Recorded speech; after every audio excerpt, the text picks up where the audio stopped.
खासदार नरेश म्हस्के आपल्या सोबत आहेत। संपूर्ण नवी मुंबईमध्ये सध्या उत्साहाचं वातावरण आहे आणि खास करून जे उपनेते आहेत आपले विजय चौगुले त्यांच्या या दहीहंडीमध्ये देखील शिवसेना सगळीकडे पाहायला मिळते। अतिशय उत्साहाचं वातावरण आहे। खासदारांचं लक्ष नवी मुंबई महानगरपालिकेवर जास्त आहे। नवी मुंबईमध्ये महायुतीची सत्ता आणण्याकरता आम्ही सर्वजण प्रयत्न करतोय आणि त्यामध्ये शिवसेनेचा वाटा मोठा असणार आहे। आणि तुम्ही पाहताय पूर्ण नवी मुंबई शिवसेनामय झालेली आहे।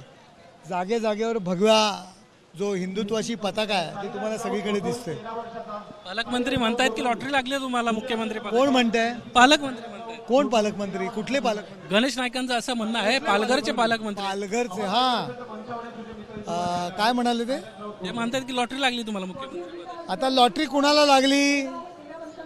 एकनाथ शिंदेंची कधीच हार झालेली नव्हती। ते पहिल्यापासून त्यांचं आपलं प्रगती करत बसले। एकनाथ शिंदेंची कधीच हार झाली नव्हती।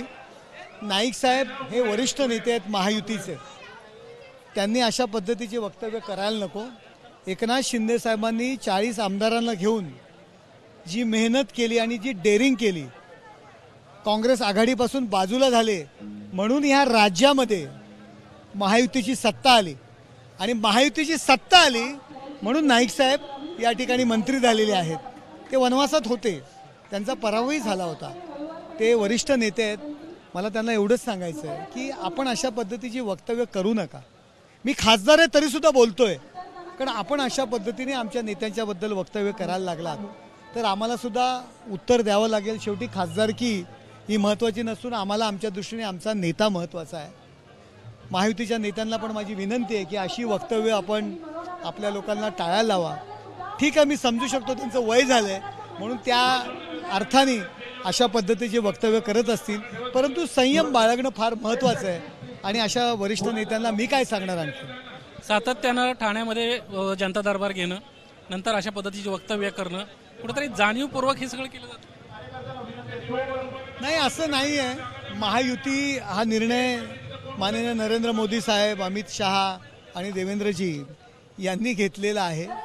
पटो ना पटो शेवटी महायुती आहे आणि आज ही महायुती आहे म्हणून महाराष्ट्रामध्ये सत्ता आहे। नवी मुंबईमध्ये अंकुश कदम यांची देखील एक दहीहंडी लागलेली आहे। एकनाथ शिंदे खासदार, तुम्ही आणि संभाजीराजे छत्रपती यांचे प्रामुख्याने ठळक फोटो पाहायला मिळत आहेत। आगामी काळात स्वराज्य पक्षासोबत जाऊ शकता आपण? अंकुश कदम यांच्याकडे मी सुद्धा जाणार आहे। आमचे मित्र आहेत, मराठा समाजामध्ये ते काम करत असतात। मी सुद्धा मराठा समाजाचा आहे म्हणून कदाचित माझाही फोटो लावला असेल आणि माझे पूर्वीपासूनचे मित्र आहेत। बघू, भविष्यामध्ये बऱ्याच जणांचा प्रपोजल आहे की शिवसेनेसोबत येण्याकरता अगदी शरद पवार गटांचे माणसं सुद्धा आमच्याशी संपर्क साधतात। आपण एकत्र येऊन निवडणुका लढू। बघू, पण आमची महायुती आहे म्हणून लढू।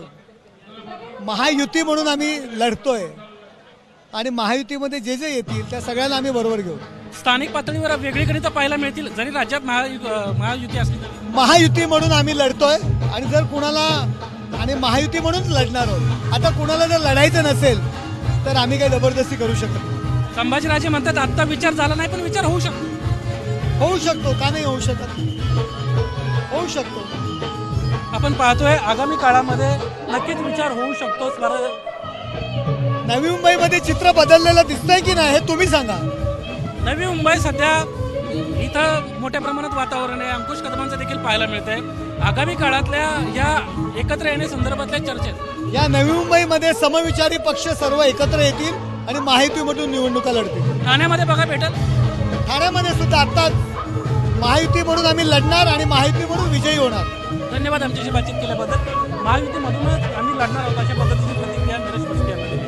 कॅमेरामन अनिल पवारसह निलेश कुदावले, एबीपी माझा, नवी मुंबई। एबीपी माझा, उघडा डोळे बघा नीट।